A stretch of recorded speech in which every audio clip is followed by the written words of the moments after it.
네, 어린이날이었던 어제 경기도 시흥에서 일가족 4명이 숨진 채 발견됐습니다. 생활고나 가정불화 때문에 부모가 자녀와 함께 극단적인 선택을 하는 안타까운 일이 끊이질 않고 있는데요. 막을 방법은 과연 없을까요? 자세한 내용 양지열 변호사, 또 배상훈 전 서울경찰청 범죄심리분석관과 함께 얘기 나눠보도록 하겠습니다. 어서 오십시오. 안녕하세요. 네, 안녕하십니까. 생활고 때문에 극단적인 선택을 했다는데 참 하필 어제가 또 어린이날이고 가족이 다 함께 좀 뭔가 평소보다 좀 행복한 그런 시간들을 가져야 하는 그런 날이기도 했는데 이런 안타까운 사고가 발생을 했습니다. 네. 어떻게 된 건가요? 사건은 어제죠. 5월 5일 어린이날 새벽에 발견은 됐습니다. 네. 가족이 차 안에서 숨진 채 발견이 됐는데 네. 여러 정황을 봤을 때 극단 선택을 했던 것이 아닌가라는 네. 것이 추정이 되고 있고요. 30대 중반의 부부였고요. 아이들은 4살과 2살이었고요. 여러 가지 정황을 봤을 때 부채가 좀 있었고 네. 또 여러 가지 어려운 것을 주변에 얘기를 했다 정도까지가 지금 나온 거고 경찰에서도 그런 쪽으로 좀 수사 중입니다. 네. 이 생활고나 또 가정불화 이런 것들 때문에 이 부모가 자녀와 함께 좀 극단적인 선택을 하는 사건이 계속 끊이질 않고 있어요. 그렇습니다. 비율 자체에 어떻게 따질 수가 있겠습니까만은 말씀하신 것처럼 주로 이제 경제적인 이유 때문에 실직을 했다라든가 아니면 다른 어떤 투자를 잘못하는 바람에 굉장히 큰 어떻게 어려움에 처했다든가 이런 일을 겪고 있을 때 과거 같으면 어떻게 보면 이제 주변의 친지라든가 부모에게 어떻게 도움을 요청을 해서라도 그런 부분을 극복을 해낼 수 있었을 텐데 네. 최근에 이제 우리도 이제 경제적인 어떤 것들이 좀 고착화가 많이 돼서 이른바 융통성 같은 것들이 좀 떨어지는 그런 시대가 됐지 않습니까? 네. 한번 이렇게 좀 경제적으로 어려움을 겪으면 좀처럼 쉽게 극복을 못하는 그런 상황이 돼서 네. 그랬을 때 좀 잘못된 문화 같아요. 그때 이제 본인이 어떤 극단적인 선택을 하는 것 정말로 있어서는 안 된 일이지만 네. 자신의 자녀 같은 경우는 본인과 별개의 개체 아니겠습니까? 인격체고 그렇죠. 네. 그리고 또 그 자녀가 어떻게 어떤 삶을 살아갈지는 모르는데 그런 이유로 해서 이 자녀들과 함께 동반해서 그런 선택을 하고 또 시도를 하기도 하고 아주 단적인 경우로는 그렇게 시도를 했다가 막상 자녀들만 이제 세상을 떠나고 자신들은 살아남아서도 또 멀쩡히 살아가다가 경찰의 어떤 처벌을 받는 형사처벌을 그런 일까지도 있거든요. 네. 그보다 또 다른 양태로는 이제 부부가 좀 좋지 않은 경우로 해서 헤어지게 되는데 한쪽이 아이를 키우고 있고 이런 부분들을 못마땅히 한 나머지 또 아이들까지 해치는 그런 경우들도 있어서 저도 참 어린이날 다음날 이런 말씀을 드리고 있는 게 참 씁쓸합니다만 이런 일들이 어찌 보면 약간 좀 대한민국이라는 사회에서 좀 고질적인 좋지 않은 병폐 중에 하나라고 저는 봅니다. 저기서 좀 동반자살이라는 개념에 대해서 네. 대한민국의 한국 사회, 한국 민족이 가지고 있는 독특한 특성이라고 할까요? 이제 그렇게 접근할 수 있군요. 다른 세계적으로 여러 문화권에서 우리가 원래 동반자살은 개념을 쓰지 않기로 했고, 네. 근데 그런 것이 나타나는 경우가 참 드뭅니다. 네. 그러니까 아시다시피 대한민국 같은 한민족에서는 가족 중심 문화가 있고 예. 가족 중심의 생존 경제, 생존 문화 부분에서 네. 그러니까 그것을 책임져야 된다라고 하는 부분. 그러니까 이제 동반자살의 개념을 가족 학자들이나 심리학자들은 쓰면 안 된다. 왜냐하면 그게 암시가 되기 때문에. 네. 그런데 다른 여타의 문화권에서 나타나지 않는 것이기 때문에 그러니까 흔히 말하는 이걸 바꿀 수 있는 언어가 없는 겁니다. 예. 독특하고 또 하나는 이 미국의 예를 들어서 죄송한데 미국 같은 경우는 살인 피해자의 남녀 비율이 8대2입니다.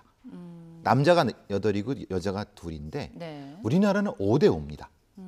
여성이 많다는 건데 왜 그러냐면 네. 그건 가정 내에서 벌어지는 여성 피해자가 많다는 거는 지금 말씀드린 것처럼 네. 지금 이 현상입니다.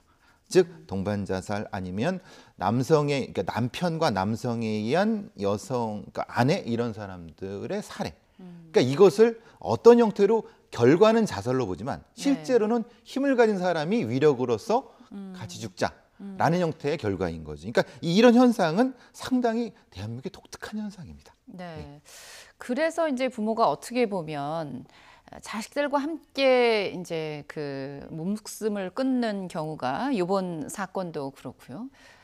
자식은 어떻게 보면 별도의 인격체인데도 불구하고 왜 자꾸 이런 일이 벌어질까요? 많은 얘기 나오는 건 소유물로 생각하면 안 된다. 네. 소유물로 생각하면 안 된다라고 하는데 대한민국의 사회적 안전망이라는 것은 소유물로 생각할 수밖에 없고 내가 책임지지 않으면 누가 책임질 것인가에 대한 네. 심각한 고민을 할 수밖에 없는 시스템인 거는 누구도 부정할 수 없습니다. 네. 그러니까 미국 같은 경우는 기본적으로 한 4-5달만 지나면 방을 달리 쓰고 분리시켜 버립니다. 왜냐하면 세대 간의 분리가 돼야 된다고 생각을 하는 거고 예. 이 책임은 국가나 사회가 져야 된다는 생각을 하는 건데 우리는 가족 중심의 문화나 시스템이기 때문에 이것이 분리가 안 되는 겁니다. 세대 간의 분리가 안 되면 네. 결합되면 결합될수록 감정적인 이입이 너무 많이 됩니다. 네. 즉 내가 힘들 때 내 자식도 힘들 거라는 생각을 합니다. 네. 전혀 그렇지 않거든요. 본인이 힘든 건 본인이 힘든 건데 이것의 결과를 이 아이들도 같이 책임져야 된다라고 하는 소유의식 플러스 무슨 의식이 돼갖고 결정도 같이. 사실은 가치가 아니죠. 네. 자기가 하는 거죠. 예. 어찌됐든 이 생활고 때문에 또 가정불화 때문에 이렇게 가족이 함께 목숨을 끊는 그런 일이 계속 일어나는 것이 참 안타까운데 아까 우리 배 교수님도 잠시 말씀을 해주셨습니다만 막을 방법이 좀 없을까요? 아직 사회 안전망이 조금 여전히 약하기 때문에 이런 일이 벌어지는 걸까요? 그렇다고 봐야겠죠. 그러니까 이거는 안전망이라고 하는 게 결국 밑을 받친다라는 거 아니겠습니까? 예. 가장 결정적인 어떤 이유는 인식의 잘못된 부분부터 먼저 원인은 찾아야겠죠. 이른바 네. 뭐 잘못된 책임 의식이라고 해야 할까요? 네. 결국 내가 이 아이들까지 끌고 가야 될 책임이 나에게 있다. 그러므로 내가 책임지지 못할 거면 이 아이들은 버려진다라는 생각. 그러니까 거기서 사회 안전망이 작동을 해야 되거든요. 예. 내가 설령 잘못된 생각으로 잘못된 마음을 먹더라도 이 아이들은 어차피 자기들의 삶을 잘 살 수 있을 거야라는 최소한의 믿음이 있어야 되는데 예. 그걸 주는 게 사회적인 안전망인데 그게 우리는 없고 이게 어떻게 보면 문화라는 게 결국에는 법이나 제도랑도 연결이 되는 것인데 네. 우리는 아직도 이제 일차적 적극적인 부양의 의무라고 하는 게 당연히 가족들에게 주어져 있잖아요. 그러니까 예. 가족에게 주어지는 것을 제가 반대한다는 의미가 아니라 그렇지 못한 경우에 좀 더 적극적으로 개입을 해야 되는데 당장 뭐 비근한 예로 뭐 이렇게 좀 헤어진 가정에서 네. 한쪽이 양육의 의무 같은 걸 양육비지 같은 걸 제대로 하지 않았을 때 우리는 결국 남은 한쪽이 다 책임을 져야 돼요. 이쪽이 그렇죠. 책임을 지지 않고 네. 있으면 뭐게 방법이 딱히 없는 거거든요. 그럴 때 국가가 좀 더 적극적으로 개입한다든가 이런 부분들을 만들지 않으면 뭐 우리가 좋은 의미에서 가족을 중시하는 것들이 잘못된 방향으로 돌아가고 네. 사회적인 어떤 체계 변화도 없는 한은 이런 부분이 앞으로도 없으리란 보장이 결코 없죠. 그렇습니다. 우리가 사회 안전망을 좀 더 튼튼하게 만드는 노력이 필요할 것 같아요. 그리고 앞서 이런 안타까운 선택을 한 가족도 지금 보면 여러 가지 생활고 뭐 이런 것들이 지금 거론이 되고 있는데 살다 보면 어떻게 말하기 어려운 그런 고민들 많이 있으실 텐데 그럴 때 전문가의 도움을 한번 받아보시면 도움이 되지 않을까 싶습니다. 24시간 상담을 받을 수 있는 그런 연락처들이 있거든요. 그러니까 네. 여러분 지금 화면으로도 나가고 있습니다만 이런 곳에 전화 한 통을 먼저 하시고 좀 도움을 얻는 그런 기회를 가져보시는 것도 좋을 것 같습니다. 다음은 절도 사건 얘기를 좀 해보죠. 은행 31곳에서 불이웃 돕기 모금함을 훔친 남성이 경찰에 붙잡혔어요. 예, 체포된 건 5월 2일인데 네. 한 6개월 정도 이렇게 돌아다니면서 했나 봅니다. 네. 그러니까 우리가 이제 은행이나 뭐 저축은행이든 아니면 새마을금고든 가면은 그 데스크 청원 경찰이 계시는 데스크에 그 모금함 같은 게 잠깐 있지 예, 않습니까? 그렇습니다. 이것도 프론트에도 있는데 그것을 이제 시야가 가려지는 틈을 타서 몰래 훔치는 게 31곳이나 이렇게 돼갖고 예. 그것도 불이웃 돕기 모금함을 훔친 사람이 잡힌 경우입니다. 네. 이분도 지금 보면 뭐 사업 실패 뭐 이런 것들이 원인이 되고 있어요.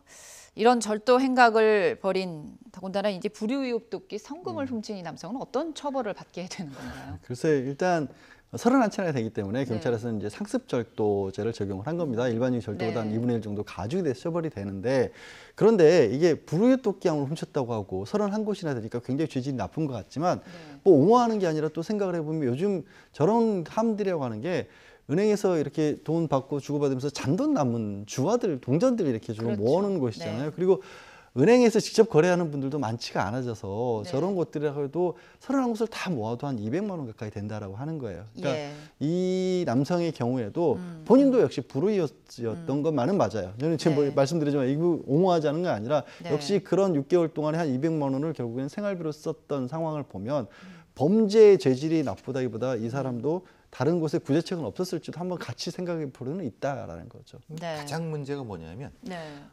주민등록 적이 적이 없으면서 떠돌아다니면서 이런 소소한 저 표현이 그럽니다. 작은 절도를 하면서 돌아다니는 네. 부유하는 계층이 많이 나타난다는 겁니다. 아, 이게 뭐냐면 정착하지 않고 그건 말하자면 사회 안전망의 문제겠죠. 예. 이 사람들을 자꾸 보면 사실은 주민등록 번호는 있는데 네. 거주지가 없는 겁니다. 그러니까 실제로 사실 체포하기도 어렵지만은 네. 이들을 체포한다 한들 교도소를 보낸다 한들 다시 나오게 되면 똑같은 반복을 한다는 겁니다. 네. 그럼 이것을 어떻게 할 것인가? 대통령께서도 사회안전망 말씀을 많이 하셨는데 네.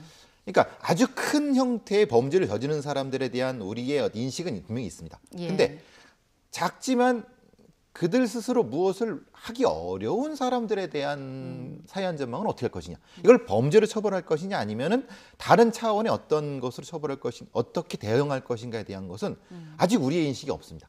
예. 그걸 어떻게 할 것인가 참 문제가 되는 겁니다.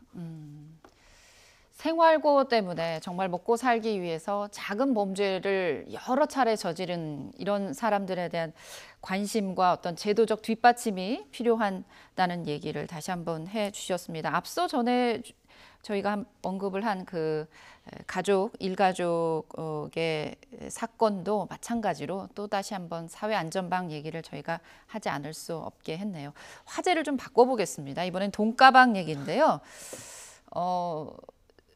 거금이 든 돈가방을 만약에 발견이 됐다. 여러분 앞에 거금이 든 돈가방이 있어서 발견을 해서 어떻게 하실 거예요? 한 3천만 원 정도 들어있는 가방. 3천만 원 가량 발견을 했다라고 하시는데 저희가 뭐 그냥 드리는 말씀이 아니라 방송이라서 드리는 말씀이 아니라 기본적으로 이 돈을 어떻게 처리하는지를 알고 있는 입장이기 때문에 그렇죠. 그 네. 반환을 하면 반환을 해야 되고 또 그게 하지 않았을 경우에 또 분명히 범죄로 처벌을 받을 수가 있고 게다가 나가서 이제 이렇게 뭐 분실물, 유실물 같은 것들을 돌려주었을 경우에 법적으로도 나에게 상당 부분을 받을 수 있는 청구권이라는 것이 생긴다는 것도 보상이 알고 있군요. 그걸 네. 그게 정당한 권리입니다. 그 잃어버린 물건을 찾아준 사람에게 법이 인정하고 네. 있는 권리로서 주는 거기 때문에 그냥 받은 사람의 감사의 인사표시가 아니라 네. 그런 걸 알고 있는 입장이기 때문에 당연히 이제 신고를 하고 저는 이제 보상 청구를 하겠죠. 보상 청구. 네. 3천만 원 정도 만약에 이렇게 주인에게 돌려주면 얼마 정도 받을 수 있나요? 지금 현재 유실물법에는 5%에서 20% 가량이거든요. 꽤 높습니다, 비율이. 그렇군요. 그리고 그것도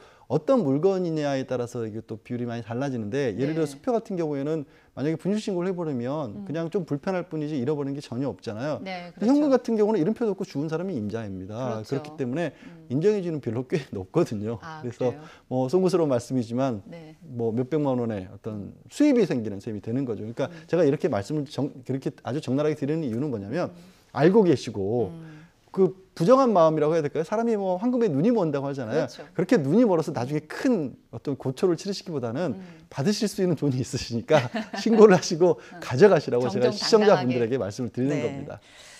왜 이 얘기를 드리냐면 연휴를 맞아서 고국을 방문했던 제1교포 노 부부가 계셨는데 돈가방을 잃어버린 거예요. 그 가방에는 무려 3천만 원 현금이. 근데 환경미화원의 도움으로 찾았다고요. 네, 이게 김해공항의 보안국에서 일어난 일이고요. 네. 이 환경미화원분은 뭐 취업하신 지 얼마 안 된 분이신데 거기 이제 청소하다 보면은 뭐 이렇게 그 벤치 같은데 밑에 가방을 봤는데 이 사실은 원화가 아니라 엔화로 되어 있다고 합니다. 예. 그러니까 뭐 한 290엔 정도 되겠죠, 만엔 정도 네. 되겠죠. 그런 상태에서 이제 이분이 이걸 신고해 갖고 이분만 아니라 같은 경찰들이 같이 수소문 했어요. 왜냐하면 떠난 자리라든 이런 데 다 CCTV가 있기 때문에 예. 확인을 해 갖고 돌려줘서 아주 이분들은 사실 제일 교포신데 왜 그러면 돈을 갖고 나갔냐면 그게 아니라 사실 일본은 제로 금리입니다. 마이너스 금리이기 때문에 예. 한국에는 금리가 그래도 최소 뭐 2, 3% 되니까 아, 그런 걸 한국에서 이제 어느 정도까지 저축을 해서 본인들 노후 자금을 하려고 되는 건데 이건 뭐 불법이 아니다. 왜냐하면 예. 정상적으로 신고를 해갖고 가면 되기 때문에 그런 걱정은 하시지 않으셔도 되고 이런 선행입니다. 이건 예. 그렇군요. 그래서 3천만 원이나 되는 거금을 가방에 갖고 계셨는데 뭐 연세가 있으시다 보니까 물건 잘 깜빡하실 수 있는 거죠. 아까 말씀하신 것처럼 분실물 찾아주면 이제 5에서 20% 네. 정도 보상 받는다고 그랬죠. 만약에 그렇지 않고 갖고 있게 되면 네. 처벌받는다. 뭐 이른바 그러니까 이 주인 손을 떠났기 때문에 이제 법률 용어로 이걸 점유이탈물이라는 표현을 씁니다. 그러니까 누군가가 이렇게 들고 있던 물건이 자리를 떠난 거, 네. 그거를 내가 발견했는데 그거를 그럼 누군가에게 이거는 잃어버린 물건이 게 명백하다라고 생각이 들면 그걸 이제 뭐 경찰이 됐든 아니면 이 분실물을 신고하는 곳에 됐든 이렇게 접수를 해야 되는데 네. 그걸 그냥 가져가 버린 거잖아요. 그러면은 점유이탈물을 내가 가지고 있지만 내 것은 아니니까 횡령한 게 된 겁니다. 예. 다른 사람의 물건을 보관하는 지위에 있다고 법은 보는 겁니다. 그냥 물건을 주었을 때. 그래서 정당하게 신고를 했을 때는 거기에 응분한 보상을 주지만 네. 그거를 어겼을 때는 점유이탈 횡령죄로 형사처벌을 받을 수 있습니다. 액수에 따라서 당연히 중대하게 처벌을 받을 수도 있죠. 예. 그렇군요. 남의 물건에는 손을 대면 안 된다는 이왕이면 네, 선행을 하시고 또 거기에 합당한 보상도 받으시는 게 좋겠습니다. 지금까지 양지열 변호사, 배상훈 전 서울경찰청 범죄심리 분석관과 함께 얘기 나눠봤습니다. 오늘 말씀 고맙습니다. 고맙습니다.